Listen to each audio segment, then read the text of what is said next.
আন্তর্জাতিক বিষয়াবলী, BCS, primary, নিবন্ধন ও বিশ্ববিদ্যালয়ে ভর্তি পরীক্ষার জন্য খুবই গুরুত্বপূর্ণ। তো বিসিএস পরীক্ষায় আন্তর্জাতিক বিষয়াবলীতে 20 নাম্বার থাকে আর অন্যান্য পরীক্ষায় 15-20 নাম্বার থাকে। বিসমিল্লাহির রহমানির রহিম। সবাইকে আসসালামু আলাইকুম ওয়া রাহমাতুল্লাহি ওয়া বারাকাতুহু। আশা করি আপনারা সবাই ভালো আছেন, সুস্থ আছেন এবং নিরাপদ আছেন। সবাইকে লার্নার সাকসেসের পক্ষ থেকে স্বাগত জানাচ্ছি। আমি মোহাম্মদ আল আমিন, সিনিয়র লেকচারার, সাধারণ জ্ঞান। তো আজকে আমরা আন্তর্জাতিক বিষয়াবলী নিয়ে কথা বলবো।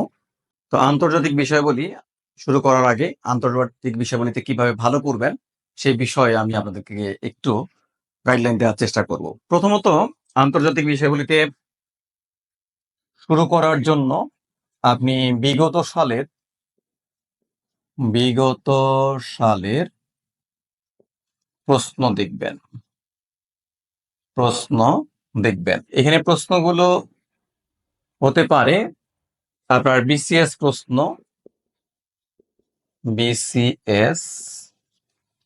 প্রশ্ন, এরপর আপনি দেখবেন নন ক্যাডার প্রশ্ন।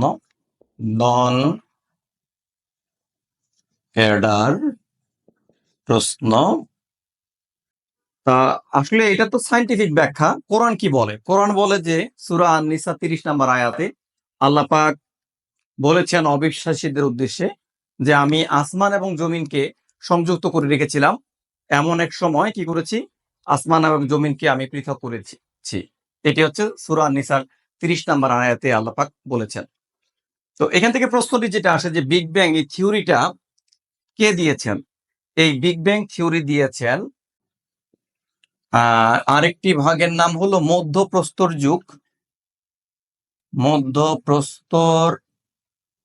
যুগ। তো গ্রিসের যে সংস্কৃতিটা ছিল, গ্রিসের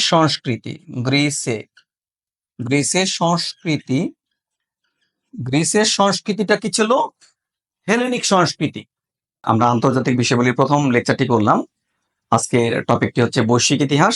এই বৈশ্বিক ইতিহাসের যে টপিকগুলো চাকরি পরীক্ষার জন্য সবচেয়ে বেশি গুরুত্বপূর্ণ, তাছাড়া অন্যান্য পরীক্ষা এবং বিশ্ববিদ্যালয়ে ভর্তি পরীক্ষার জন্য গুরুত্বপূর্ণ, সেগুলো নিয়ে আমরা বিস্তারিত আলোচনা করলাম।